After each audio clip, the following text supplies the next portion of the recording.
본문 말씀을 통해서 오늘은 제목이 성도가 소유할 것이 무엇인가, 우리가 소유해야 되는 것이 무엇인가. 본문을 통해서 저와 여러분이 6월을 시작하는 하나님의 크신 은혜의 전환점이 될 줄 믿습니다. 하나님께서는 한 달 한 달 주시는 그 말씀으로 풍성해지기를 원하셔요.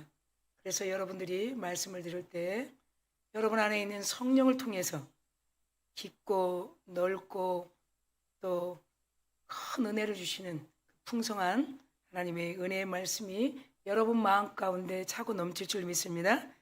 우리 한번 인사하겠습니다. 사랑하고 축복합니다.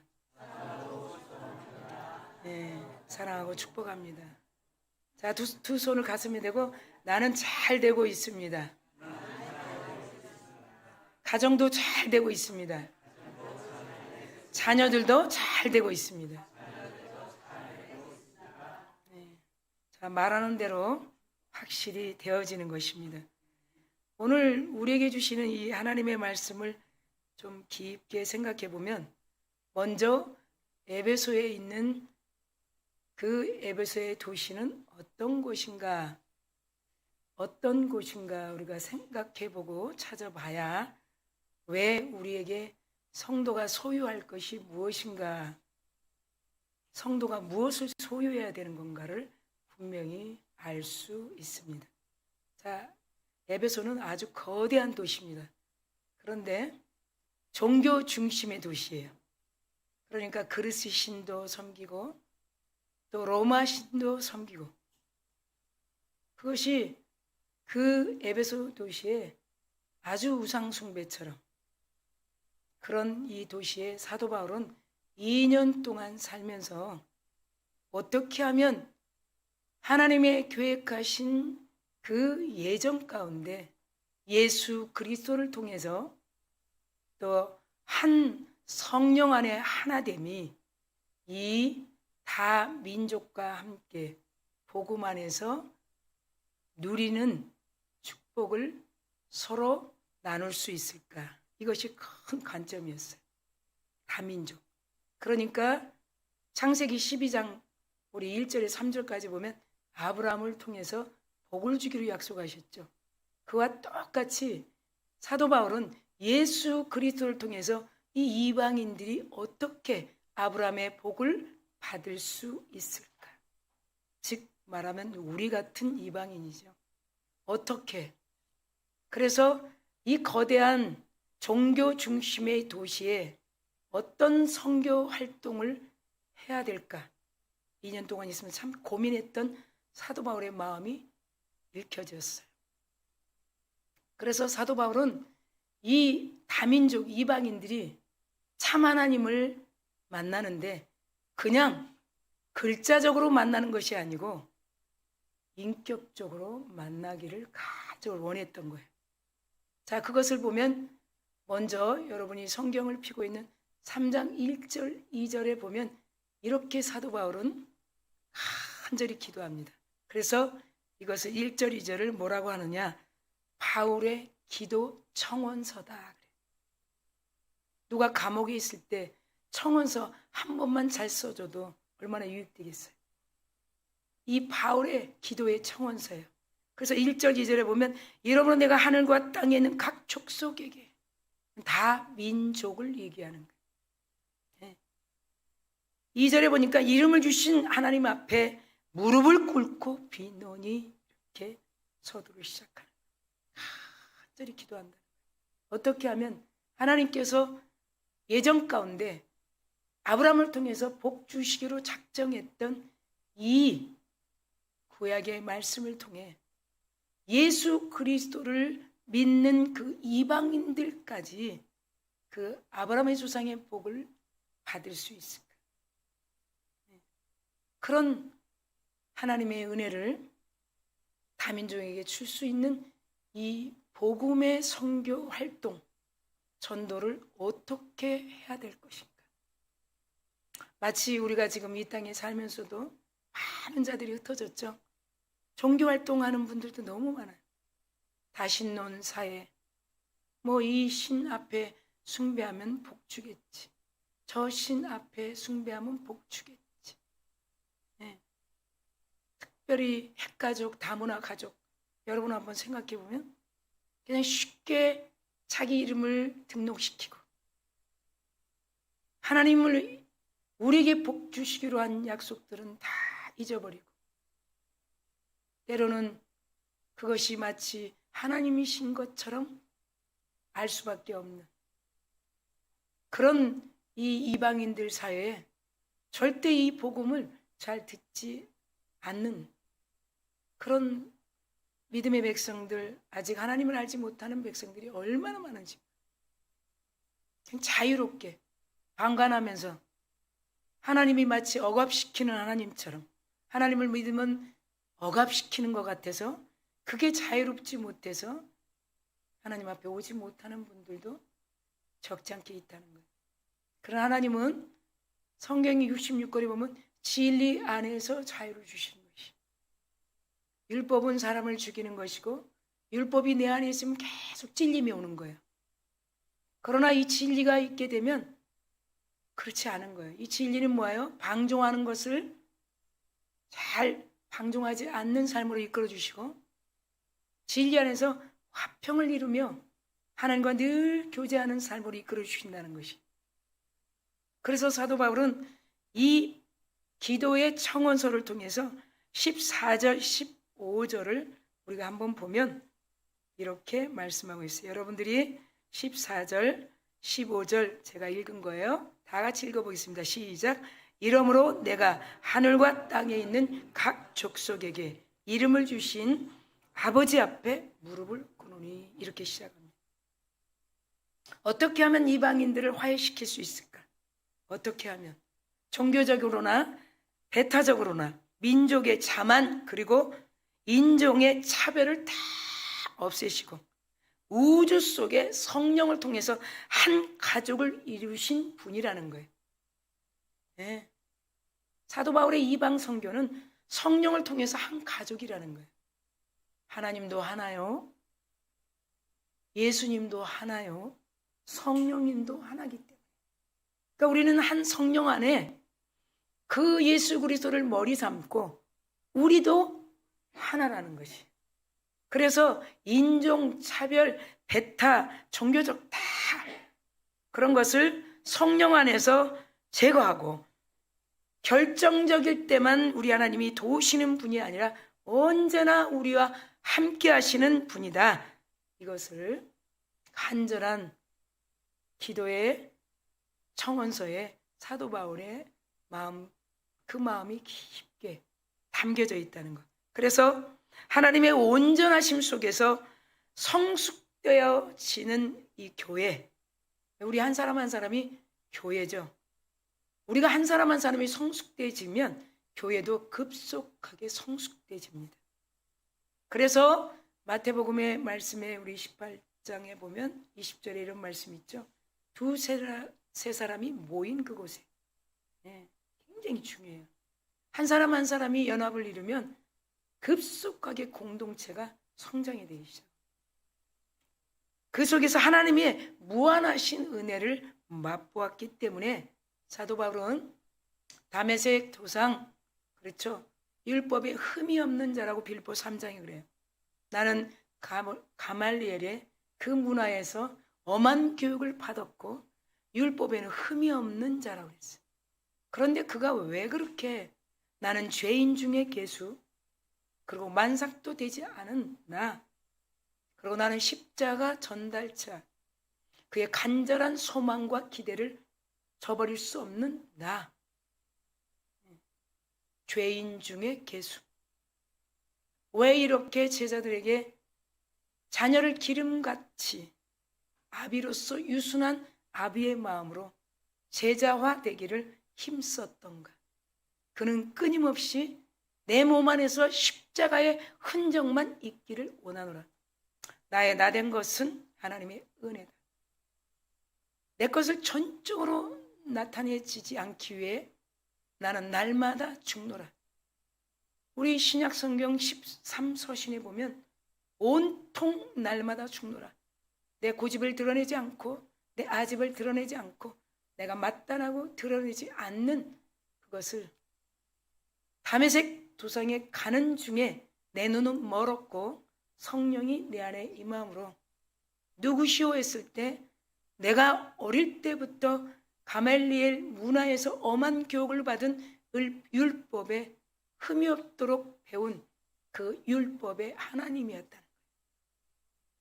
그런 참맛을 보았던 사도 바울이 이렇게 하나님의 그 무한하신 은혜가, 사람이 제거할 수 없는 은혜가 이방인, 다민족에게도 흘러갈 수 있도록 선교 생활을 열심히 했던 사도 바울이 오늘도 우리에게 주시는 이 본문을 통해 첫 번째, 두 번째, 세 번째 주시는 제목을 우리가 잘 들으면서, 먼저 속사람을 강건한 능력으로 소유하라는 거예요.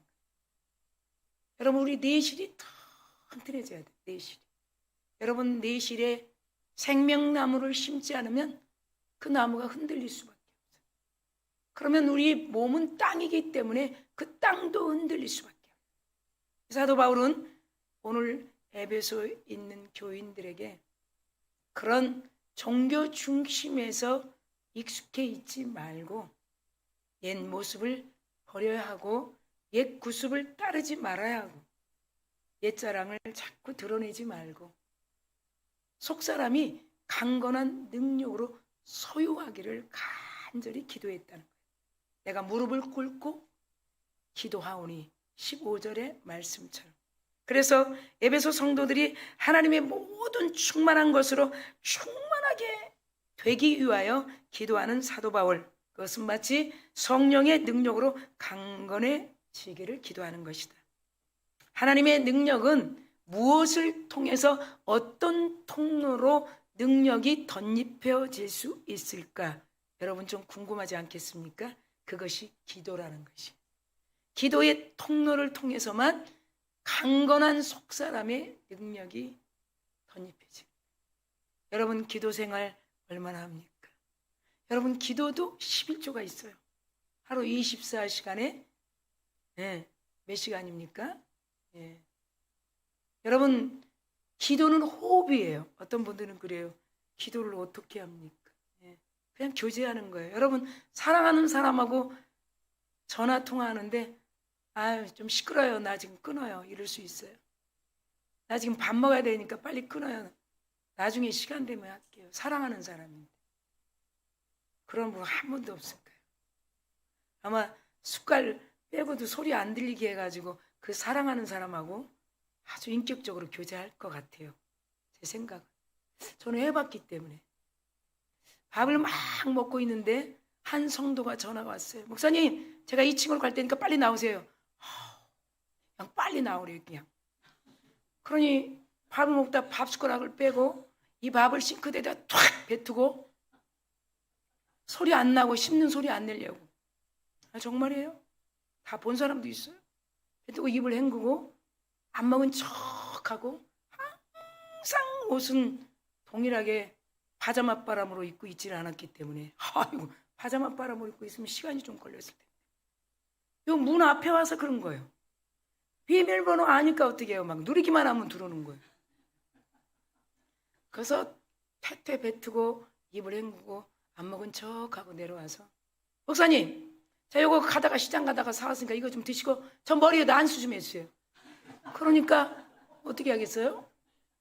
안 먹은 척 그냥 일어나서 아무렇지도 않은 척하고 입으로 퇴퇴퇴퇴 기도를 하지 않았겠습니까? 정말 막 퇴 이렇게 기도해줘.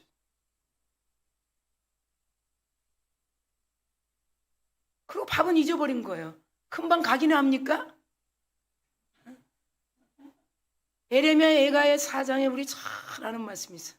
젖먹이가 목이 말라 입천장에 붙으며 누가 떡 떼어줄 자가 있느냐. 젖먹이가 목이 말라 입천장에 붙으며 목이 말라서 혀가 입에 붙었다 그래요. 애언자가 그러는 거예요. 그러니까 그분은 목이 말라온 거예요. 그러니까 저를 붙들고 늘어져야 되지 않겠어요? 젖먹이가 목이 말라 입천장에 붙으며 누가 떡 떼어줄 자가 있느냐. 저같이 좀 암송 좀 해보세요. 에레미야 애가가 그렇게 말씀해요. 그러니까 그분이 어떻게 제가 뭐 밥 먹었는지 안 먹었는지 뭐 시컷 얘기하고 가면서 하는 말, 저거 이거 검은 봉다리에 있는 거 이거 그거 드세요. 그래도 얼마나 내색하지 않고 하나님 감사합니다. 진짜 속에서 감사한지 겉에서 감사한지 잘 모르면서 감사합니다. 그런 수없는 시간들이 있어요. 어떤 통로로 능력이 덧입혀지고 속사람이 강건의 능력으로 소유하게 된다는 거예요. 기도를 통해. 기도는 호흡이에요. 저는 느껴봤어요. 사랑하는 성도들이 와서 하루 종일 얘기해도 지루하지 않아요. 대화가. 있습니까?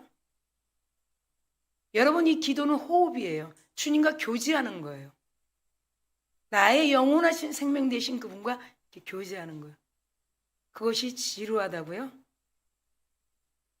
아유, 하나님 좀 그만 때려쳐요. 빨리 하늘에 올라가세요. 그리고 제가 오라고 하면 오세요. 그렇게 자주 오지 마시고. 그러는 분은 없겠죠. 그래서 무엇으로? 첫 번째, 속사람을 강건한 능력으로 소유하겠습니까? 기도의 통로로 주어진다는 거예요. 사도 바울이 이렇게 청원서처럼 기도하는 모습처럼, 할렐루야, 하나님의 능력이 성도들에게 나타나기를 원한다. 그것을 16절에 이렇게 말씀하고 있습니다. 여러분, 에베소 3장 16절, 그의 영광의 풍성함을 따라 그래요.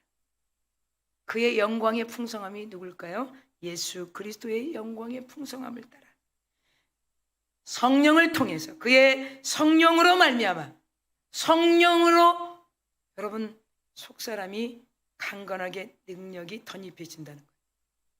기도하면 그렇게 소유할 수 있다는 것이요. 말미암아 너희 속사람을 능력으로 강건하게 하시옵고. 이것이 바울의 간절한 기도. 그래서 우리가 속사람이 강건해져요. 속사람의 생명나무, 하나님의 말씀의 나무, 사랑과 희락과 화평과 오래 참음과 자비와 양성과 온유와 절제. 자, 9가지. 주일학교 때 그거 잊어버린 분 없었을 줄 믿어요. 그 나무가 열매가 쫙. 속사람이 강건해지면 사랑이 나오게 돼. 그리고 사랑과 희락이 늘 감사가 나오죠. 우리 성령으로 속사람이 강건해진 사람들의 특징들을 보면 날마다 그 모습이 거의 이렇게 변함이 없어요. 네. 사랑과 희락과 화평이니까 세 번째, 화평이 따라오게 돼요. 화평이 따라오면 뭐가 따라와? 자비하심이 따라와. 자비하심이 따라오게 되면 온유가 따라오게 돼요. 그래서 그것을 사랑의 열매라고 해요. 기도로 통해서만 속사람이 강건하게 능력으로 덧입혀져서 우리가 소유하게 된다. 자, 두 번째 보면 믿음을 소유하라 그래요. 믿음은 끊임없이 우리가 소유해야 돼요. 믿음을 한번 하나님께서 믿음을 주셨습니다 해서 그냥 믿음에 관심이 없으면 믿음이 어떻게 될까요? 소멸될 수 있다. 믿음이 풍성해야 돼요. 믿음이 풍성은 어떻게 풍성해야 돼요? 예배 생활과 기도 생활이 균형을 이루어 갈 때. 네? 그리고 말씀을 통해서 주시는 하나님의 은혜로 믿어지는 거예요. 믿음의 선진들 보세요. 히브리서 11장 1절 2절에 믿음은 바라는 것들의 실상이요 보이지 않는 것들의 증거니 이로써 선진들은 다 증거를 얻었느니라. 증거를 얻었기 때문에 지금도 무덤에 잠자고 있다는 거예요. 죽은 게 아니에요. 그분이 언젠가 오시면 다시 우리 육신도 올라가서 우리 하나님께서 준비한 그 새 처소 해분에서 자녀들을 위해 기도하고 손자, 손녀들을 위해 기도하고 하나님과 예배 생활을 한다는 거죠. 그런 확신이 우리 믿음 가운데 생기는 거예요.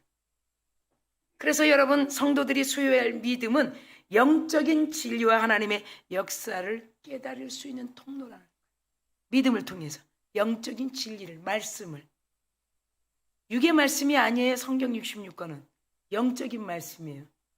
이 동정녀 마리아에서 성령으로 잉태된 거 여러분 사도신경에서 꼭 고백하죠? 이게 성령이에요. 동정녀 마리아는 한 번도 남자를 상대해 보지 않았어요. 그러나 천사 가브리엘이 말할 때 주여 계집종이오니 연약한 계집종이오니 말씀대로 이루어지기를 원하나이다. 그대로 믿은 거예요. 그 믿음이 어디에 기초했는가? 말씀이라. 구약의 말씀, 그림자, 그리고 예언을 통해서 믿었다. 반드시 때가 되면 메시아가 오실 거라는 거예요. 그래서 믿음은 영적인 진리와 하나님의 역사를 깨달을 수 있는 통로라는 거예요. 네, 기도의 통로는 강건하게 되고 믿음을 가질 수 있는 것은 하나님의 진리의 역사의 통로를 통해서 우리 믿음을 소유하게 되는 거예요. 그래서 이 믿음은 인간 의지의 산물이 아니라는 거예요. 그럼 어떤 것일까요? 전적인 우리 하나님의 선물이라고 7절에 말씀하고 있어요. 17절 보면 이렇게 말씀하고 있습니다. 믿음으로 말미암아 그리스도께서 너희 마음에 계시게 하옵시고, 너희 마음에 하시옵고 계시기를 하시옵고, 너희가 사랑 가운데 믿음의 뿌리가 박히고 믿음의 터가 굳어져서. 이건 전적인 하나님의 진리의 역사의 말씀이라는 거예요. 자, 이것을 하나님의 선물이라고 에베소서 2장 8절에도 말씀하고 있는 것을 볼 수가 있어요. 2장 8절에 너희는 그 은혜에 인하여, 전적인 그분의 은혜에 의하여 믿음으로 말미암아 구원을 얻었나니, 이것이 사람에게 난 것이 아니고 누구의 우리가 받은 선물이다? 하나님께서 우리에게 주신 선물이라는 거예요. 그래서 인간의 산물이 아니라는 거예요. 인간의 어떤 의지의 산물이 아니라는 거예요. 전적인 하나님께서 우리에게 주신 선물이라는 거예요. 믿음을 두 번째 소유하라. 세 번째 그리스도의 사랑을 소유하라. 그리스도의 사랑. 네. 여러분 우리 속사람의 강건한 능력을 소유하게 되면 두 번째 믿음이 쫙 생깁니다. 믿음이 생기면 하나님의 말씀이 풍성해지니까 세 번째 그리스도의 사랑이 소유되는 거예요. 그래서 우리가 생명나무가 첫 번째 사랑과 희락과 화평과 오래 참음과 자비와 양성, 온유와 절제. 그리스도의 사랑, 가장 큰 은사는 사랑이라. 그분의 사랑을 계속 공급받는 거예요. 그분의 사랑을 공급받는 자는 그 사랑이 흘러나가게 돼 있어요. 네, 옳고 그름을 알고 또 옳고 그름을 가르치고, 그렇죠? 넘어지고 쓰러져 있는데도 얘기하지 않는 것이 은혜인가요? 아니죠. 잘못돼 가고 있는데 그냥 바라만 보는 것이 은혜인가요? 아니죠. 그래서 그리스도의 사랑을 소유하라. 사도 바울은 성도의 믿음이 소유되면 사랑 가운데 뿌리를 계속 내릴 수 있다. 이렇게 우리에게 가르치고 있어요. 다시 말해 사랑에 뿌리 박지 못한 믿음. 사랑의 본질이 뭘까요? 말씀이죠. 말씀이 뿌리 내리지 않는 그런 성전. 우리는 한 사람 한 사람이 처치, 교회예요. 네. 하나님을 우리 마음에 담고 있기 때문에 육신의 성전이에요. 한 사람이 교회예요. 네. 그래서 한 사람이 믿음이 신실하게 성장되면 가족이 다 믿음 안으로 입성하게 돼요. 그래서 입교인이 되게 되죠. 먼저 입성과 입교는 불가분의 관계. 그걸 누가 한 사람이 바로 예수 그리스도의 진리를 알게 돼. 절대 쓰러지지 않아요. 이 나무는요, 뿌리를 계속 내리게 돼 있어요. 속사람의 강건함의 능력을 소유하는 나무가 쭉 내리게 되고, 그리고 믿음을 철저하게 소유되고, 그리고 세 번째, 그리스도의 사랑이 소유되기 때문에. 만약에 사랑의 뿌리를 내리지 못한다고 한다면 믿음은 아직 완전하지 못하다. 여러분, 완전하지 못하면 어떻게 될까요? 자꾸 기복적인 신앙으로 되죠. 이럴 때는 조금 생활할 수 있는 마음이 생기고, 그렇지 않으면 조금 퇴보되고, 계속 이렇게 사이드에서 중심 안으로 들어오지 못하는, 사람의 중심 아니에요. 하나님의 중심 안으로 들어올 때 하나님이 예정 가운데 우리에게 주시고 약속하신 것들이 이루어지는 저와 여러분들 줄 믿습니다. 자, 18절 19절 우리 보겠습니다. 자, 그리스도의 사랑을 소유할 때 18절 19절. 18절에 능히 모든 성도와 함께, 자, 이것은 지식 말씀이죠. 지식에 넘치는 그리스도의 사랑을 알고 그랬어요. 결론은 뭐예요? 사랑의 가장 큰 은사는 말씀이죠. 예. 우리는 유한적이에요. 유한적이라는 거 여러분 이해가죠? 여러분, 우리가 쉽게 이해하기 위해서 핸드폰 약정 걸어요. 제가 하도 그 면목동에 있을 때 이래라는 핸드폰 판매하는 분이 있는데 너무나 사업을 잘해서 제가 이런 말도 했어요. 만약에 배우자 만나면 약정 걸으세요. 제가 진짜 약정 걸어서 약정 기간 끝나면 다른 배우자 만날 거예요. 제가 농담으로 그랬어요.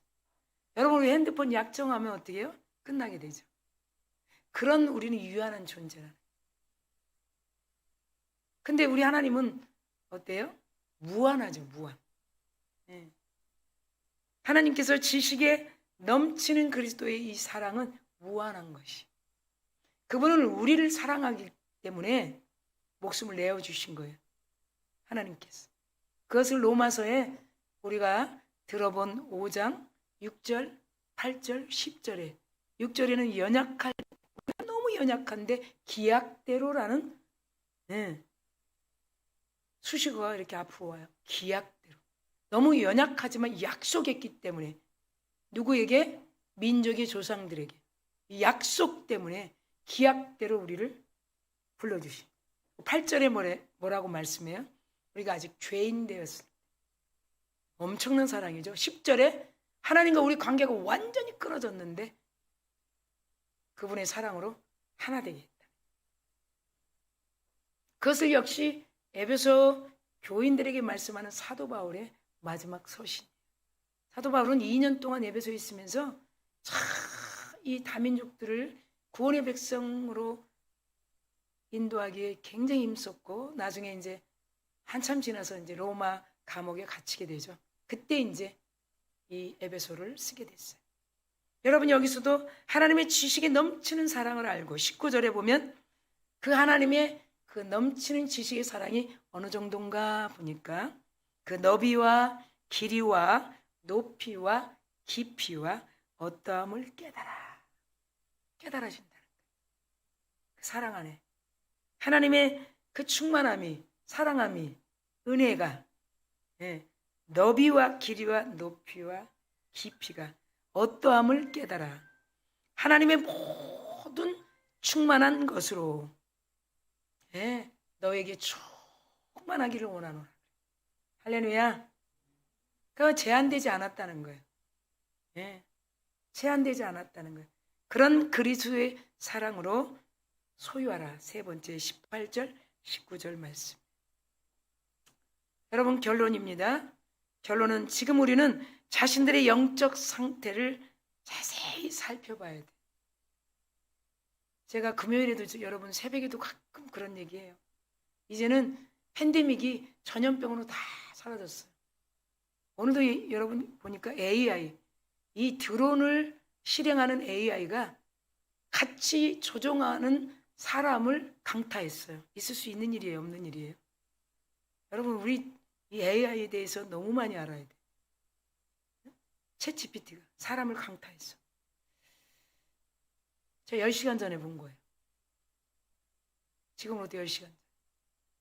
여러분, 우리 그냥 지나가는 시대는 아니에요. 이제는 왜 우리가 손에 쥐고 있는 비싼 한 달에 요금을 내면서 핸드폰을, 스마트폰을, 왜 모바일 전도, 왜 이렇게 우리가 사용하는가?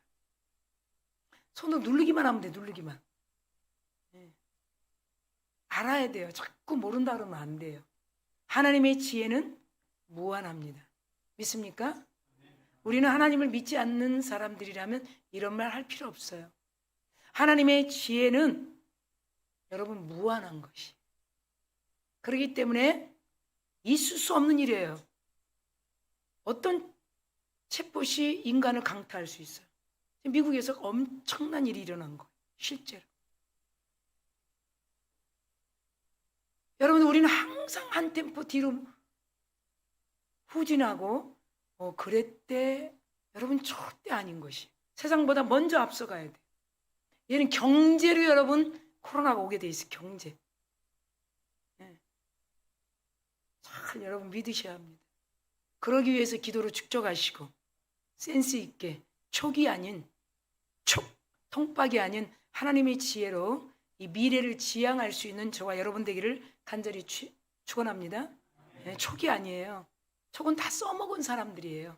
통박은 다 써먹은 거예요. 하나님의 지혜는 오늘 들어봤죠? 18절 19절 그 너비와 길이와 높이와 그 풍성함을 우리에게 그리스도의 사랑을 주셨다. 미리 여러분 예배를 통해서 미리 미래를 지향적으로 바라볼 수 있는 성령의 능력이 여러분 안에 충만할 줄 믿습니다. 아니라고 자꾸 부인하면 안 돼요. 그래서 강건한 능력, 첫 번째 믿음과 그리스도의 사랑을 소유하고 있는지 오늘 말씀을 통해서 다시 한번 점검해야 돼. 나는 괜찮아. 교회 다니니까. 다 알아서 할 거야. 우리 목사님이. 아니, 제가 다 알아서 한다고 여러분 내가 하라는 대로 할 거예요? 우리 목사님은 뭐 입도 크고 그냥 막 퇴퇴를 잘하니까 쎄 빠지게 기도할 거야. 아이고, 힘이 세가지고 말이야. 퇴퇴퇴 기도하고 밥은 언제 먹는지 몰라. 또 언제 기가 가지고 뭐 하고 있는지 몰라. 요새는 잘 안 어울리네. 여러분 준비하지. 뭘로? 기도로. 속사람이 생명 넘어가 심어져. 두 번째 뭐야? 믿음으로. 누굴 믿어야 돼? 하나님을 믿어야 돼. 그 하나님 안 보이니까 누굴 믿어야 돼? 말씀을 소유해. 저 믿어봐야 아무 소용없어요. 저는 안 믿어도 제가 할 일 해요. 여러분 위해서 기도하고. 그 세 번째 뭐예요? 그 그리스도의 사랑을 취해. 6월의 첫 주의 말씀이에요. 6월서부터 하나님이 주시는 은혜를 여러분 체험하고 하나님이 기적의 주인공으로 불러주신 여러분들에게 믿음을 소유하고 그리스도의 사랑을 소유하면 기적 인생이 됩니다. 우리 한번 고백할까요? 나는 기적 인생이다. 네, 기적 인생입니다. 체험하십시오. 할렐루야.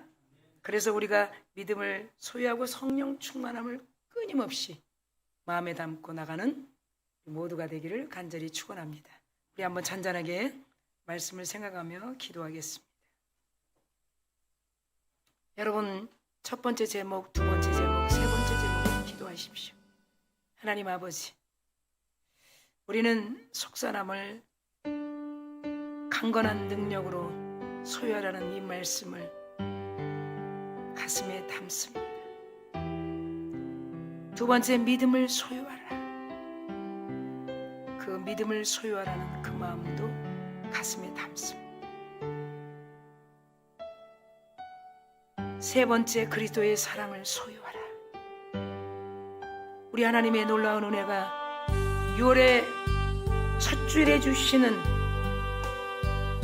성도가 소유할 것, 우리들이 소유할 것, 우리들이 가져야 할 것, 보이지는 않아도 하나님이 믿음으로 그리스도의 사랑으로 소유할 수 있기 때문에, 마음에 담을 수 있기 때문에 주신 말씀으로 받습니다.